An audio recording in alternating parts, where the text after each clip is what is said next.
Oi, pessoal, tudo bem? Hoje a gente está aqui para conversar com a doutora Fernanda Dalbello, referente ao assunto que foi postado, que a gente faria essa gravação, fazendo esse link da odontologia relacionada à parte de gastro. Hoje, na verdade, a gente vai focar nessa questão do refluxo, né? Que muitos pacientes têm aparecido cada vez mais no consultório, inclusive já com desgastes nos dentes, que a gente chama de erosão dental, devido a isso. E acaba que a gente precisa fazer o encaminhamento para o médico especialista nessa área, que no caso são os gastos, né? Então, bom dia, doutora Fernanda, tudo bem? Muito obrigada pela participação. Tudo bem, Camila, é um prazer estar aqui com vocês hoje. Então, eu vou só te pedir que tu se apresente para o pessoal te conhecer um pouquinho mais, antes da gente falar um pouquinho mais, então, sobre o refluxo. Tá certo. Então, meu nome é Fernanda Dalbello, sou médica gastroenterologista e endoscopista. Fiz minha formação em São Paulo, no Hospital das Clínicas. E aí, estamos aí hoje para falar um pouquinho mais sobre o refluxo para vocês. Ai, muito obrigada, legal. Então, pessoal, o que que acontece? Quando os pacientes às vezes chegam, além da questão de já ter uma queixa de uma litose, né, de um mau hálito, alguma coisa assim, às vezes ele nem tem esse sinal, né? Mas durante a avaliação clínica, o exame clínico, a gente acaba às vezes observando na região dos dentes, que a gente chama na região principalmente palatal, lingual, que é a parte interna dos dentes, um certo brilho, um certo desgaste que é compatível com a erosão dental. E aí liga aquela anteninha para a gente poder observar e, se preciso, encaminhar, né? Então, Fernanda, explica para a gente um pouquinho mais o que é a definição, o que que é o refluxo. Então, Camila, na verdade, o refluxo gastroesofágico ele é uma doença crônica, né? Que ele vai ocorrer o quê? Por que ele ocorre, né? Ele ocorre quando o líquido do estômago, que ele é um líquido ácido, ele acaba subindo para o esôfago e causando essas alterações, né? Então, os pacientes eles vão ter alguns sintomas, os principais sintomas como refluxo, a regurgitação, vai ser o retorno desse líquido ácido, que às vezes pode ter aquela sensação de um gosto amargo na boca, e a pirose, que vai ser essa azia, essa queimação retroesternal, né? Então, esses são os sintomas que a gente chama de sintomas típicos, né?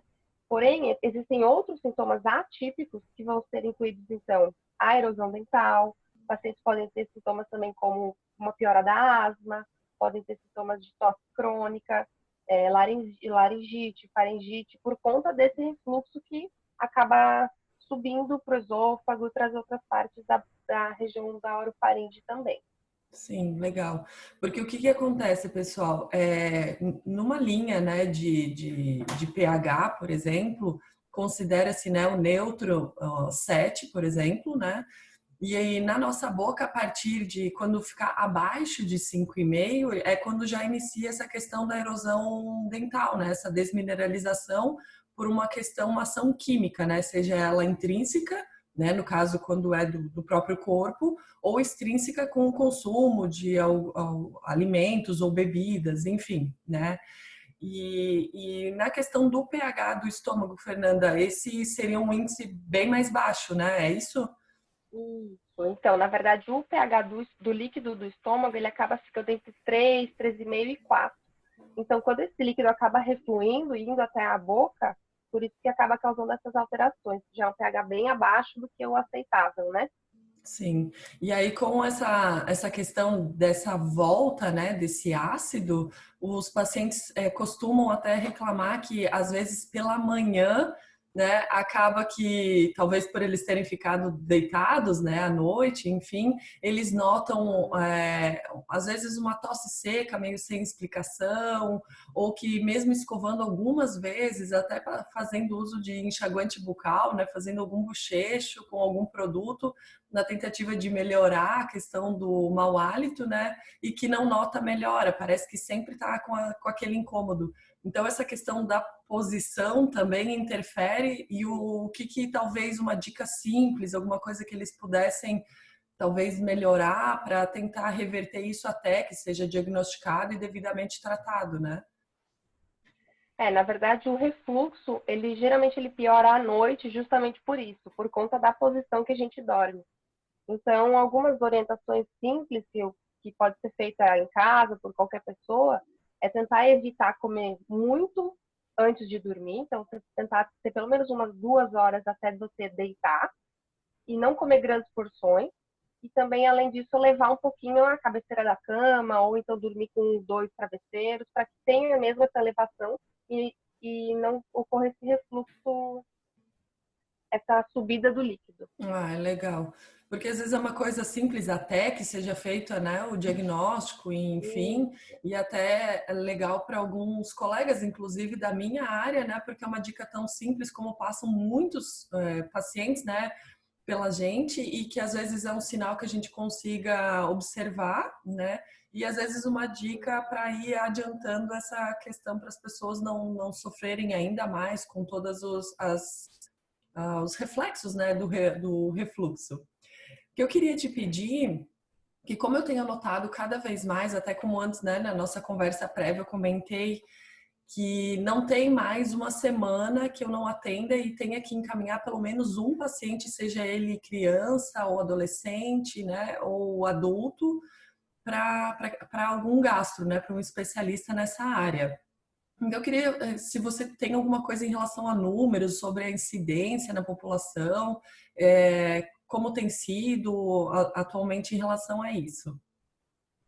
Então, Camila, a incidência da doença do refluxo, ela na verdade ela é uma doença global, né? Ela acontece no mundo todo, e tanto homens, mulheres, idades desde crianças, recém-nascidos podem ter refluxo, até pacientes idosos, adultos, adolescentes, não tem uma prevalência de idade, tá? E essa incidência a gente sabe que ela vem aumentando, tá? Então, assim, mundialmente ela é de 8 a 33% da população, então é um número muito grande, né? São muitas pessoas que sofrem com essa doença, muitas pessoas que têm esses sintomas, e muito também devido aos nossos hábitos, né? Tanto hábitos alimentares, quanto o que a gente come, a quantidade que a gente come. Então, por isso que isso vem aumentando, esses números vêm cada vez ficando maiores. Claro. E aí, como a gente está fazendo essa gravação com foco para poder disponibilizar, né, no site do Marcou no Esporte, tens alguma coisa que, né, tu já tenha visto em algum estudo, alguma coisa em relação a essa incidência nos atletas? Isso, então. Na verdade, atletas, principalmente atletas de alta performance, eles podem ter uma incidência maior de refluxo, tá? Isso ocorre por quê, né? Na verdade, vai depender muito do tipo do esporte que é feito. Por exemplo, corrida, esportes que são feitos na vertical. Então, corrida, pedalar em muita intensidade acaba causando uma incidência maior de refluxo. E por quê, né? O refluxo, a principal causa fisiológica, né, patofisiológica que vai ocorrer no refluxo vai ser, então, relaxamentos transitórios do esfíncter do esôfago inferior. Então, esse músculo que está ali embaixo, ele acaba tendo esses relaxamentos transitórios e o líquido acaba passando. Então, nesses atletas de alta performance que fazem atividades muito intensas, esse refluxo acaba sendo, esses relaxamentos transitórios acabam sendo mais frequentes e por isso que eles têm mais essa incidência de refluxo. Isso não é visto em pacientes que fazem academia, assim, esses atletas amadores, a princípio, não vão ter essa incidência maior, mas atletas de alta performance, sim, eles podem ter mais incidência de refluxo. O que acontece é que às vezes a gente observa no consultório que às vezes além de já ter essa incidência maior por essas questões, né, que tu acabou de explicar, ainda às vezes eles fazem o consumo de alguns isotônicos que são, né, um pouco mais ácidos ou alguns produtos que façam alguma aceleração no metabolismo que também tem essa tendência. Então é importante mesmo que isso seja avaliado para que não tenha algum problemas maiores, né?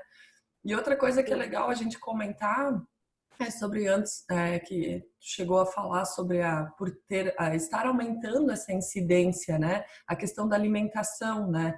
Então, alguns alimentos que pioram esses casos, ou para quem já tem, né? Ou às vezes a pessoa tinha raros episódios de azia, alguma coisa assim, e de repente às vezes pode aumentar e aí perceber que talvez algum alimento que entrou na dieta dela que talvez esteja aumentando, né, essa incidência diária nos casos de refluxo.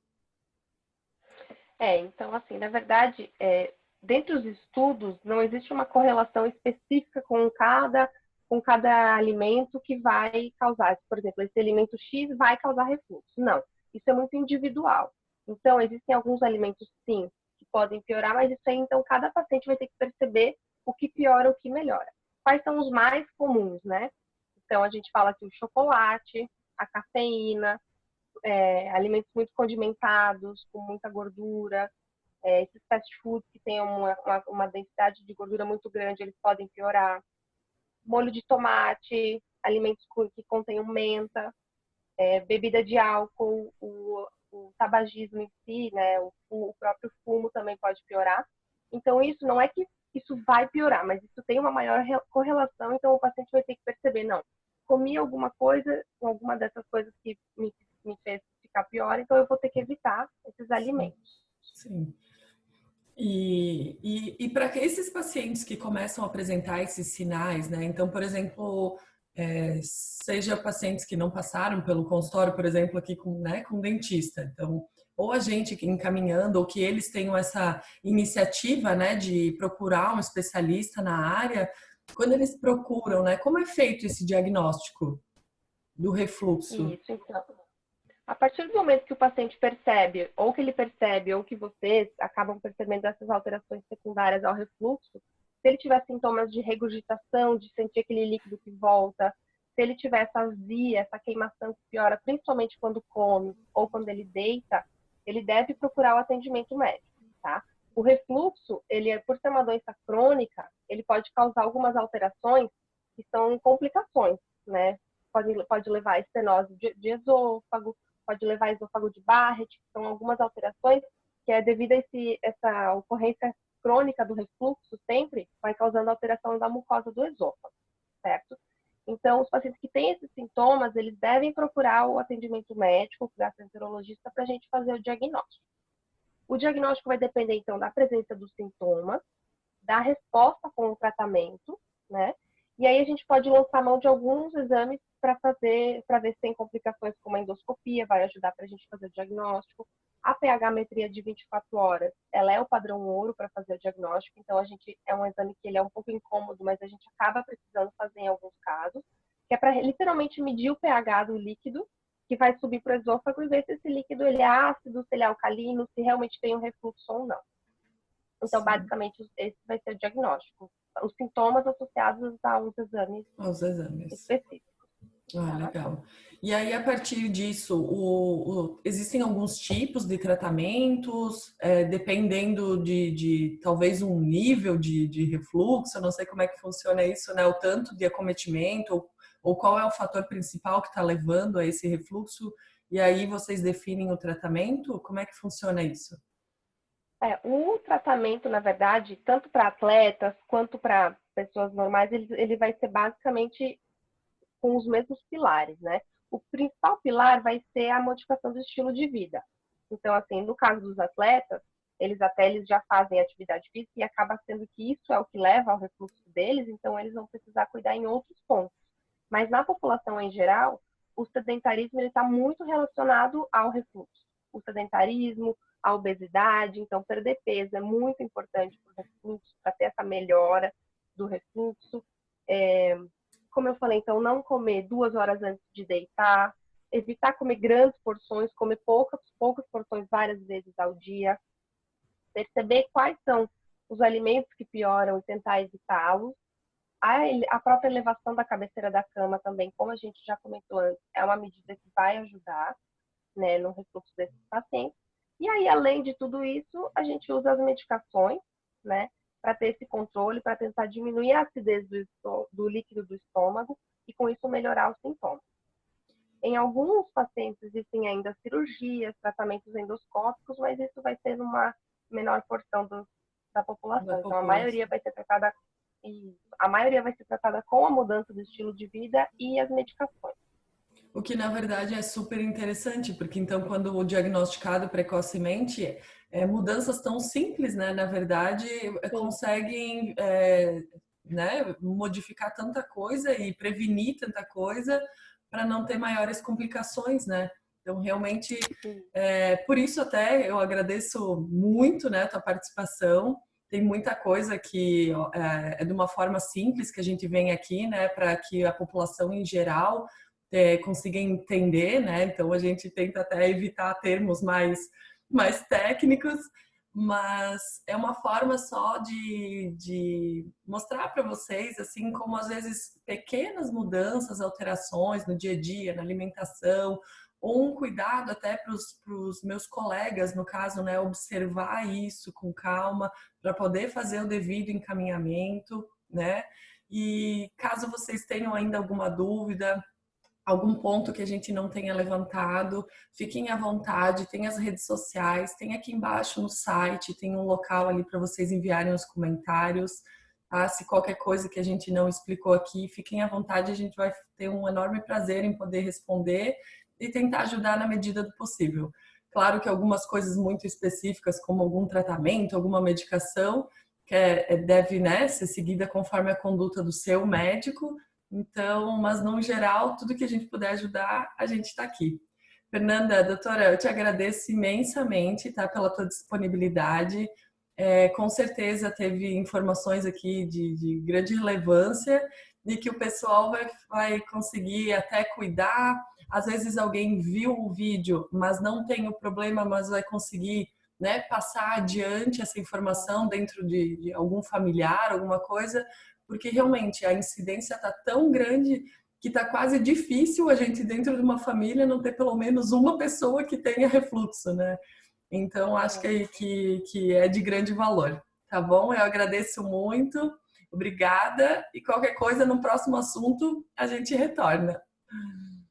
Obrigada, Camila. Muito obrigada pela oportunidade de vir aqui falar com vocês.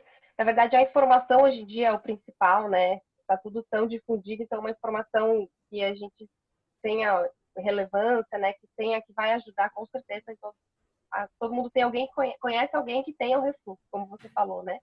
Então, muito obrigada. Se tiverem qualquer dúvida, podem encaminhar para a Camila ou para mim mesmo, e a gente vai ter um enorme prazer em respondê-la. Então tá ótimo. Obrigadão, tá?